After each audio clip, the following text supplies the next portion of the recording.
Bury me softly in this room. I'd give this part of me for you.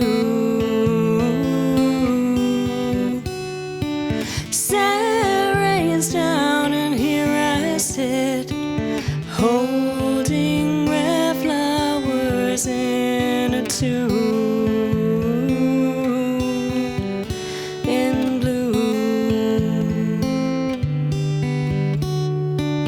Down in a hole, I don't know if I can be saved. See, my heart is decorated like a grave. They don't understand who they thought I was supposed to be. Look at me now, be.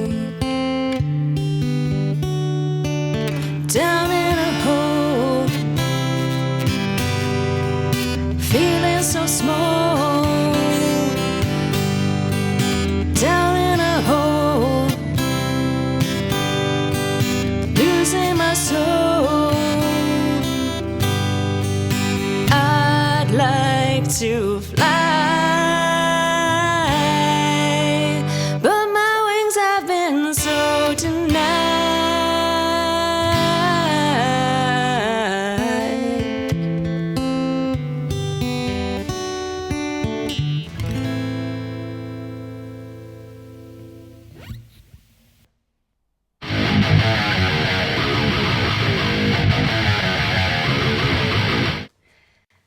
Hi everyone, I'm Jo Fry.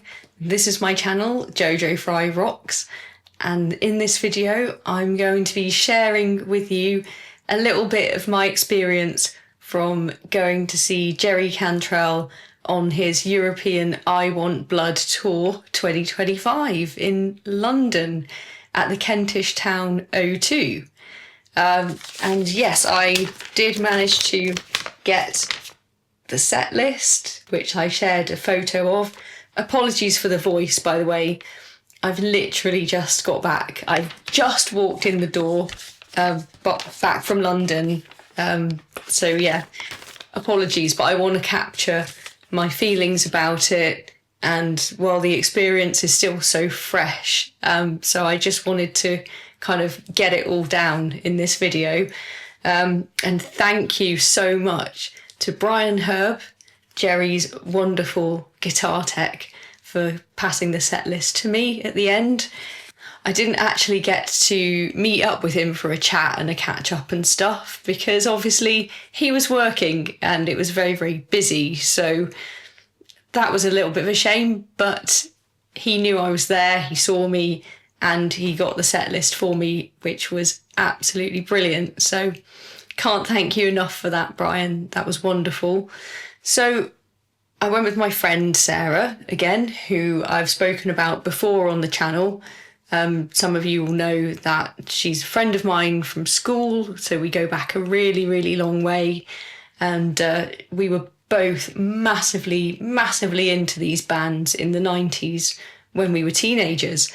But we were both a little bit too young to go to gigs and stuff at that point. So we actually never got to see Nirvana, Alice in Chains, Pearl Jam, Soundgarden, any of those bands that we were into at the time. And then sort of you go through life having to do other things and never getting the opportunity. So this has been sort of 30 years of frustration for us, for both of us, not having had the chance to see one of our favourite iconic heroes of the 90s Seattle bands. And of course, you know, Jerry has been one of my guitar heroes for a long time. I made a video about it on my channel. And yeah, I was beyond thrilled, beyond excited that we got to go and do this together. So let's kind of start at the beginning. Who was supporting? Well, the support band was a band I've never heard of. They're called Vows, and it's VOWWS. They're from Australia, and they are a kind of, I'm not sure how to describe, I would say a kind of a sort of gothy, grungy, synth rock, industrial kind of band, if that makes sense, which it probably doesn't. They were very cool, and I think what they did really well was setting kind of the tone, the mood, the atmosphere. They were really good at sort of creating that very dramatic, moody sort of atmosphere in preparation for Jerry. So I think that was, I could see where he was coming from with that choice of support act. I think they're probably not entirely my thing, but I will go and give them a listen. I'll listen to a few of their tracks, actually. I think what they were doing live was great, and the sound was really good. So they did get the show off to a good start. It's a kind of about 2,500 venue, and it was pretty packed. I'd guess it was sold out, I expect. So it was a very sort of crowded, sweaty venue, but quite small, which I prefer. I really, really prefer these kind of venues to stadiums and things. Certainly prefer it to festivals. Like, I cannot tell you how much I despise festivals. So I think having these smaller, kind of older, like old theatres, just makes it so atmospheric. You know, it makes it a real experience. And it was a lovely old theatre, the Kentish Town O2, with actually really good facilities and everything. So I was really, really pleased to go there. And I thought that, you know, Camden, if we're honest, Camden's the best bit of London. I miss it. So I used to kind of live and work not too far from there for a number of years. And it pretty much is my favourite bit of London. So again, kind of like when I went to Islington last year to see Richie Kotzen, it felt a bit like coming home. It felt like a real nostalgia fest for me, and kind of revisiting some of my favourite bits of London was just really lovely. So it just added to the whole thing for me. But it's definitely a fitting kind of place. You know, if you're gonna play that style of music, I think you want to do it in Camden. So yeah, definitely for the support act as well. Vows, you know, that to me sort of represents old school alternative Camden. So that was really great to see. It was quite funny actually, because there was also a Steel Panther show on the same night, not too far away actually, at the Electric Ballroom. We kind of walked past the line, the queue for Steel Panther, and it sort of made me feel, you know, a little bit glad in my heart, I think, to see so many people dressed in spandex queuing up to go in and see Steel Panther. So I just sort of felt like that was just so nice to see. It was really heartwarming, I think. So yeah, we sort of trotted past the line and just admired the outfits, the hairdos, the makeup. It was quite a contrast to going into a pub where we went for a drink up in Kentish Town just before we headed into the O2. And it was sort of like a sea of kind of grey-haired, middle-aged people going to see Jerry. Ourselves included, obviously. Totally include myself in that. But yeah, it was just sort of like midlife crisis convention. I suppose not everyone. There were quite a few younger people there, and even sort of like, I would say, people in their 20s. That gives me some hope for the future of music, potentially. Like, it is actually still relevant, and it does feel like it's still relevant to young people. So that's great. I was really, really, really happy about that. So when Jerry came on, obviously he was there with his touring band, and I didn't know who all of those people were. Obviously, I've never been to see him before, so I didn't know who his band were. And they are Greg Puciato, and he was on vocals, because of course a lot of Jerry's songs and the style that he likes to sing in, with those vocal harmonies and stuff, where of course he does it himself on his albums, but to perform those songs live, you really need a second vocalist. So Greg Puciato, who was the lead singer from the Dillinger Escape Plan, I think. I don't really know anything about them, but I thought he was great. I thought he was fantastic. He did a fab job, and I'll get more into that a bit later on. Elliot Larango, sorry if I got that wrong, was the bassist, who I thought absolutely kicked ass. He was fantastic. He rocked. Zach Throne, who was the guitarist as well, and he and Jerry kind of switched it up and switched it around between who was doing kind of lead, who was doing rhythm and stuff. Obviously Jerry playing his iconic riffs and solos and stuff, but then, Zach would kind of rip a solo here and there. He was absolutely superb, and he seemed to be having a fantastic time. He seemed to be really rocking out. So I really enjoyed that, really enjoyed seeing that. On drums, there was Roy Mayorga. Sorry again, Roy, if I've got that wrong. And apparently he's drummed with bands like Stone Sour and Ministry. Again, I don't know him, but he did the job. He did the job really well. All of them, they were super tight, really on it, obviously really knew what they were doing, and the whole thing was just incredible. So I'll give you some of my sort of overall thoughts, and then I'll go through kind of some of the set list and what I thought about it. And actually my thought about the set list itself is just how perfect it was. It was just everything you could want. Really, everything you could want.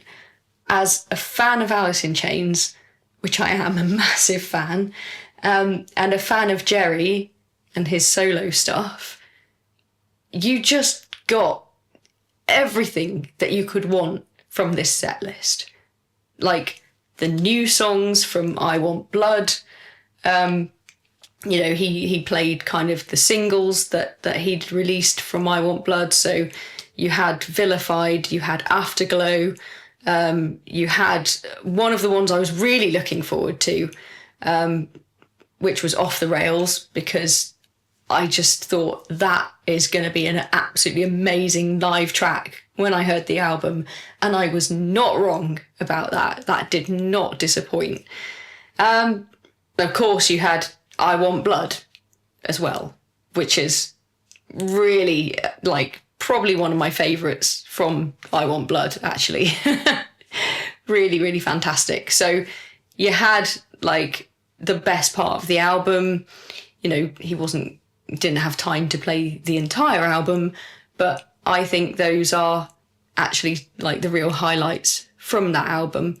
So you had some of the Degradation Trip stuff, which I love.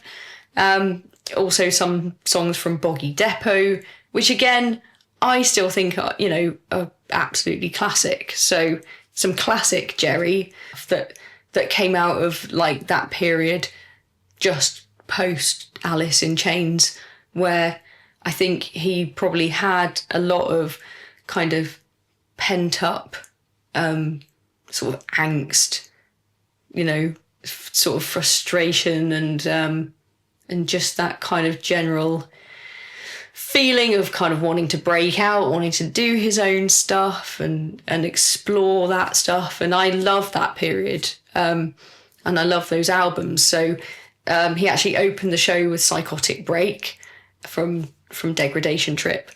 But then you also had kind of Cut You In, which is a great tune. I love the video for Cut You In as well. I love that. And that's one of those songs that just gets in your head and gets under your skin. You'd be singing it for days. My Song as well from Boggy Depot, which was really, really nice to hear.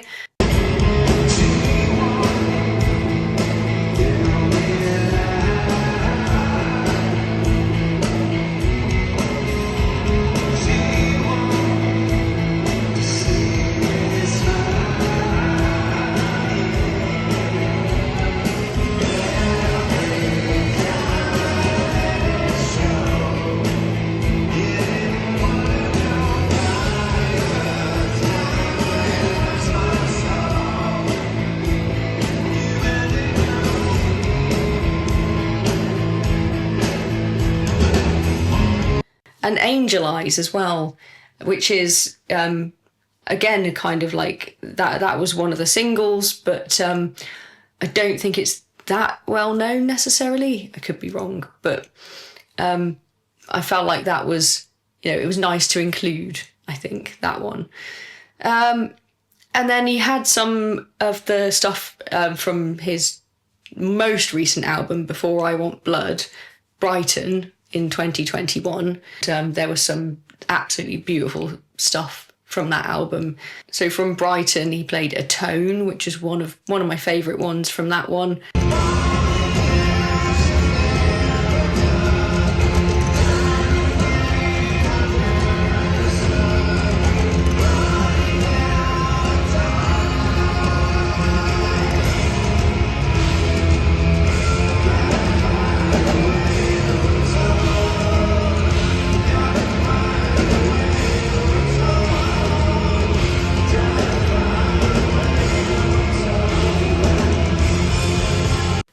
Siren Song as well, which is beautiful. Had to Know as well.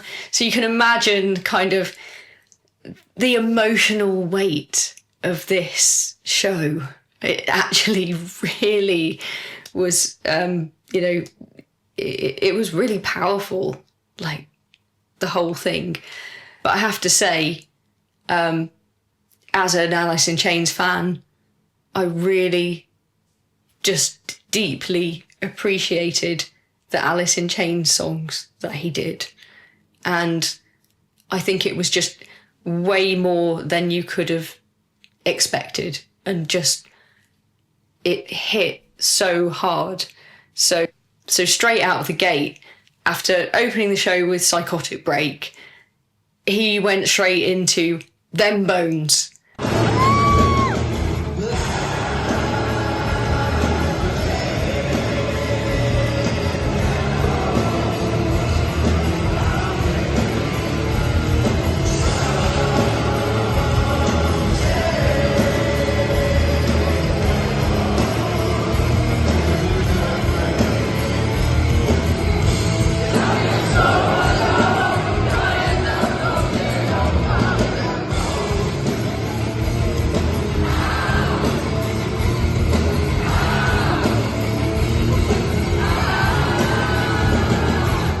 Everyone went crazy, just crazy at that point. So I don't know whether anyone was expecting that. I certainly wasn't expecting that. I would not have been expecting Them Bones as the second track. straight away. So it was just like, whoa, it just hit you. And I was quite surprised by how many people were kind of crowd surfing and stuff. Because like I say, given kind of the average age of the audience there, I would have thought, you know, everyone's backs and hips wouldn't really be up to that sort of thing. There was no mosh pit, thankfully, but I saw plenty of people being sort of passed over the barrier to security. And I just kind of, part of me thought, good on you, you know, rock on, get in. Maybe that's something that they always wanted to do and that they've never done, and they've just decided, what the hell, I'm going to do it.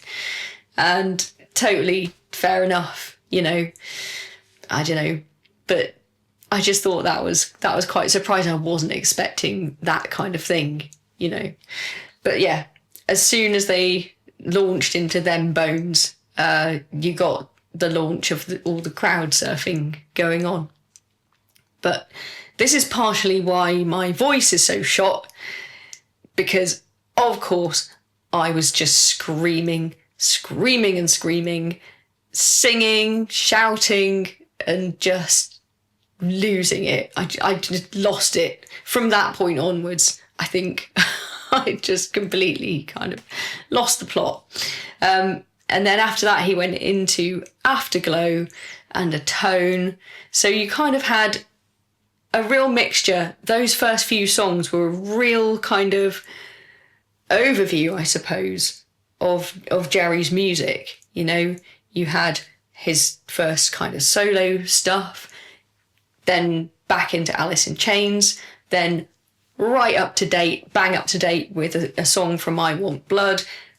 One of the kind of you know, one of the really interesting tracks from I Want Blood. I really love Afterglow. And then into A Tone, which was similar in sort of, I suppose, tone in a way, or just kind of similar in feel. And that was one of the things that I really noticed, was just how it all made you feel and how it all affected you.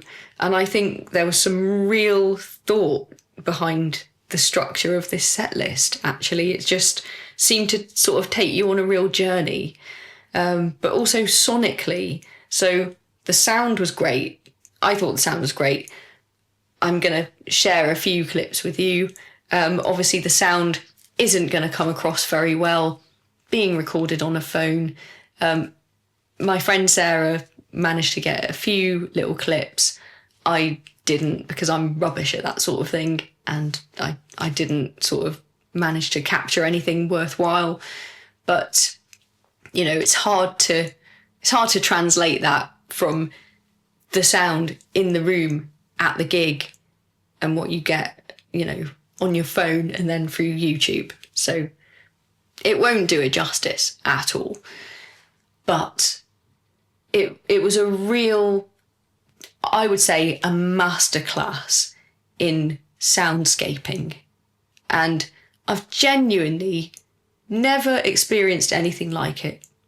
Honestly, hand on heart, I can say that it was so different to any gig that I've been to before in terms of that kind of sound design, I think, and what they created as a band, but also the techs and all of that kind of support that they have with effects. You know, the fact that I knew that Brian was there working the effects, I think made me focus on it a little bit more and actually notice a little bit more of what was going on, I think.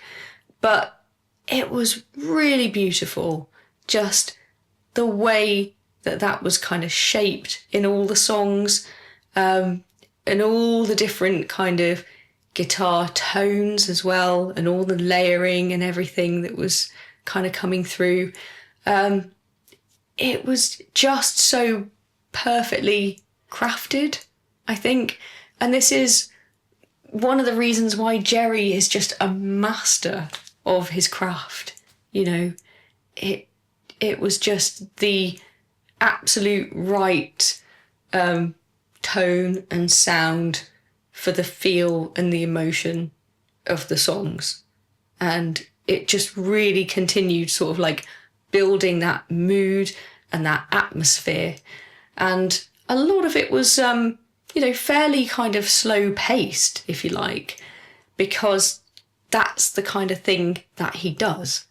It's not like, 100 miles an hour, hard rock, ripping, belting solos kind of thing.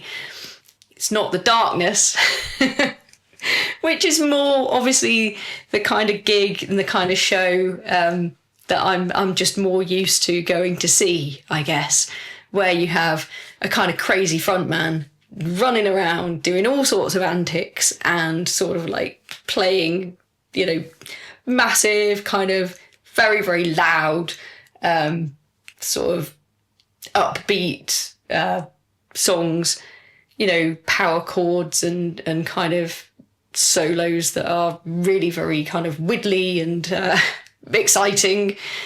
And it's not that this wasn't exciting, because it really was. But that's not really the word. Exciting in a completely different way. It was something that you almost were, it's almost trance-like was how I would describe it. It was almost just sort of drifting through your consciousness and just through your body, and it was just a whole entirely different experience for me anyway. Like I say, just haven't experienced anything like it.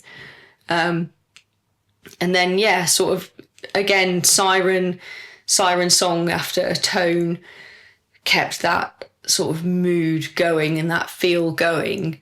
But then obviously you can't sort of carry that on through sort of 2 hours solidly. You do need to kind of pepper it a little bit and kind of change the pace up a little bit. And again, I thought that was done perfectly. So after that, you had Man in the Box, which then sort of slaps you in the face.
Big moment, because obviously that's the big, huge sing-along one with the chorus and every word that everyone knows, huge kind of crowd participation.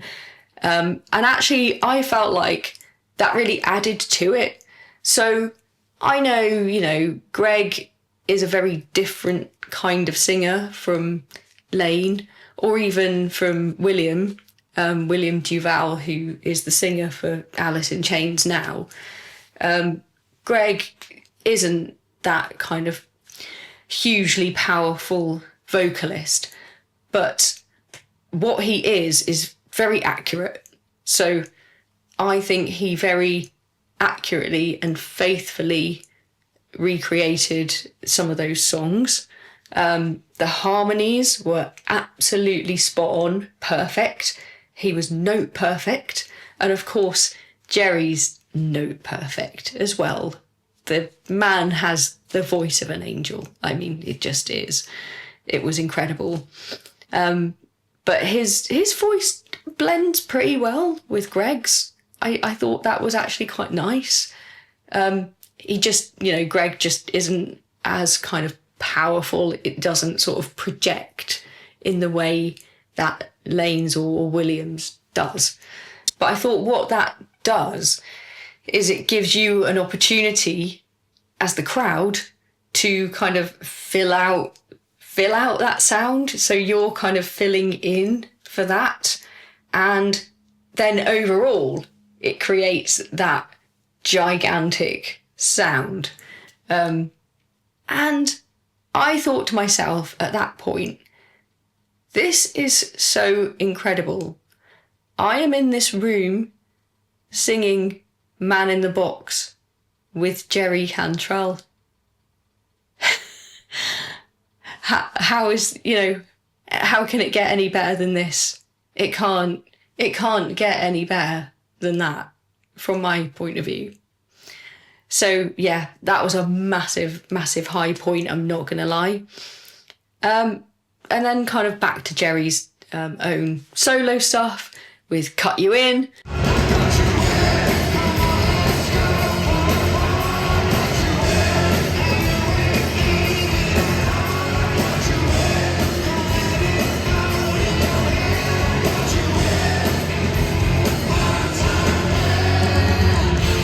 Which, again, I think, I've said before, is one of my favourites. It really rocks. It's just a really cool, super cool song. Yeah, and I was sort of very, very, very happy that he included it in the set list. It's one of my favourites. My song from Boggy Depot, and that was a nice kind of bridge, I think, to then lead back into the new album. And then we had Off the Rails from the new album, which I'd been really, really looking forward to ever since I first heard it. Ever since I first heard the album, I thought that's going to be the one that is incredible live. So I've been really looking forward to that. And it absolutely delivered. Jerry brought it, delivered it, completely, 100%, everything that I wanted it to be, everything that I'd expected, everything that I wanted. So I was perfectly happy. Like at that point, I thought, you know what? This has been incredible so far. And I'm super happy with like everything that I've heard and it's everything I want it to be. And I can't believe it. And then it just kept going. It just kept going. So after that, they played Down in a Hole.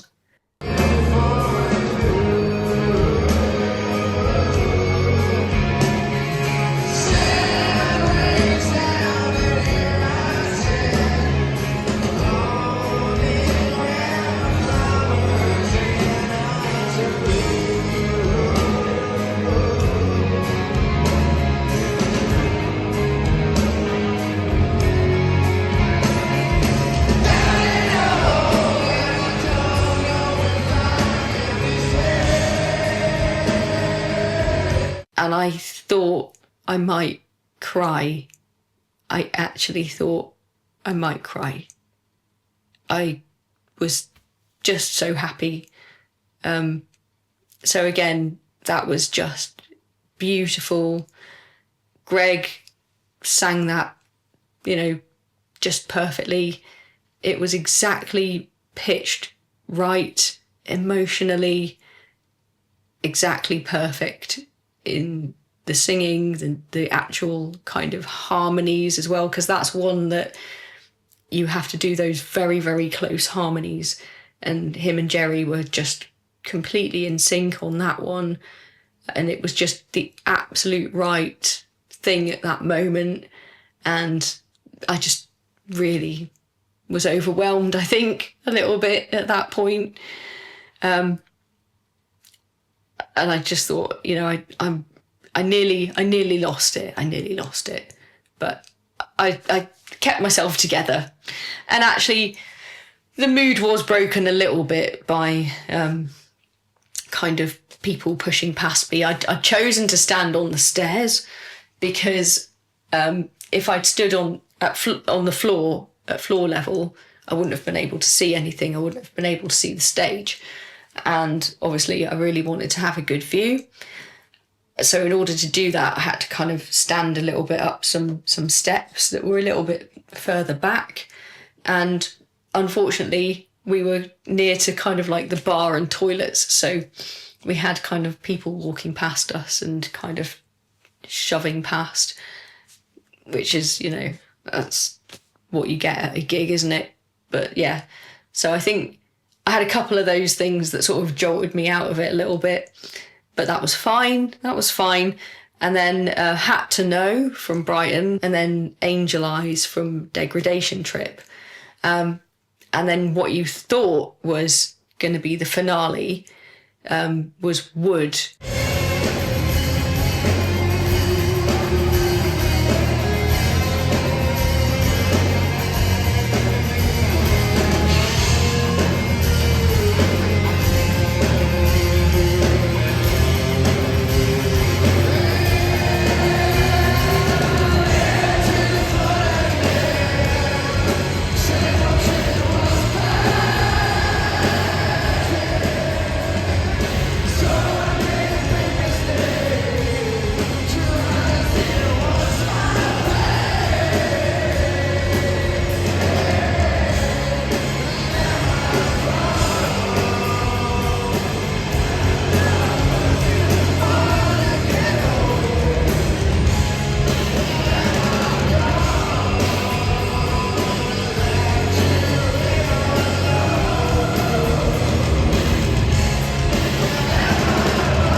So had that been the end of the show, then I think, I mean, obviously that absolutely brought the house down. Of course it did.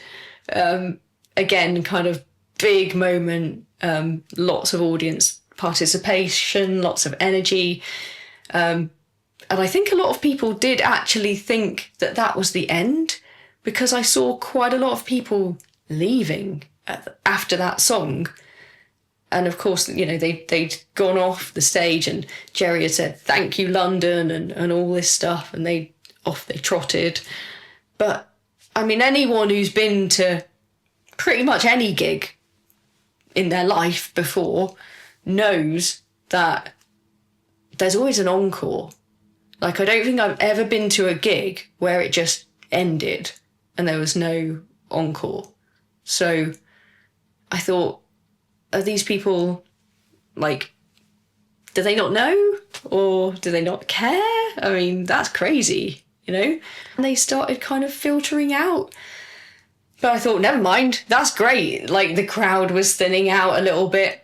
And of course, I saw Brian come onto the stage, and he was kind of prepping Jerry's guitar, you know, and the bass tech came on, the other guitar tech. So it was pretty obvious that they were going to come back on and play something. Because, like, why did people think all the techs had come onto the stage and started, you know, tuning up and getting the guitars ready? So, I don't know, really strange. But then, yeah, they did. Obviously, they came back on, Jerry came back on for the encore. And it's got to be one of the greatest encores I think I've ever seen. We had 3 songs, which is, like, amazing. And the first one was Hate to Feel, which hasn't been played live, I think, kind of since 1993. So the fact that after all this time, he's playing Hate to Feel, that's actually one of the songs that Lane did write. So that just felt like a real tribute. And it was really lovely for an Alice in Chains fan. So we were thrilled that he'd chosen to do that. And then Brighton from the album Brighton. So, a more kind of recent one. And after that finished, I remember turning to Sarah and saying, do you think the last one, do you think it's going to be, is it going to be? And just as we were kind of both saying the word rooster, as it came out of our mouth, the chords started. He started playing Rooster.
And I thought we were both gonna, drop dead on the spot. Because it was one of those things that we kind of hoped for, but didn't necessarily think was a given. Wasn't obvious that was necessarily going to happen. And then it happened, and she literally turned to me and said, I can die happy now. And I thought, I know exactly what you mean. I know exactly what you mean. That is just everything. It was everything. Jerry and Greg delivered that song exactly how you would want them to as a fan. And again, there was that kind of space for participation, and the guitar work and the effects and everything, it was all there. It was all there. It was everything that you would want. I have to give credit to the bass player as well, because we were, the kind of positioning of where we were meant that we could really hear it. We could really hear a lot of the bass. And I thought he just was absolutely solid. He did a fantastic job. he really rocked, and you could tell that he was really enjoying it. They all were. You could absolutely see like the chemistry and the relationship between the band on stage. And Jerry kind of didn't say a lot on stage, he said a few little bits here and there, so there was a little bit of interaction. And he was kind of getting us all to kind of cheer, and of course everyone's shouting, Jerry, Jerry, Jerry. And he seemed to be enjoying that, he seemed to quite like that, and that was quite fun.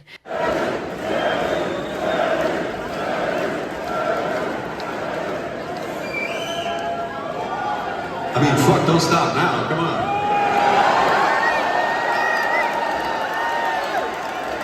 Let me hear what you come on. So he definitely sort of encouraged that. But in other ways, it's quite hard to tell sometimes whether he's having a great time. And in the beginning, when he came out, he had his shades on. Like, that's, it's his thing, isn't it? He's always kind of got his shades on. But I was really happy when he took them off and seemed to be getting... Then you could just see his face more, and you could see that he was kind of really into it then. And I think he's perfectly confident in his vocals and his singing and his guitar playing, obviously. But he just strikes me as somebody who is, or sees themselves, perhaps, first and foremost, still as a guitarist. I think he would say he's a songwriter, but I think in a live context, in a band context, I think he still mainly sees himself as a guitarist. And that's why I almost feel like he's a guitarist's guitarist. I think he's one of us, I really feel like he's really relatable in that aspect of being like a guitarist who just sort of happens to be a really great songwriter and happens to have a really great voice.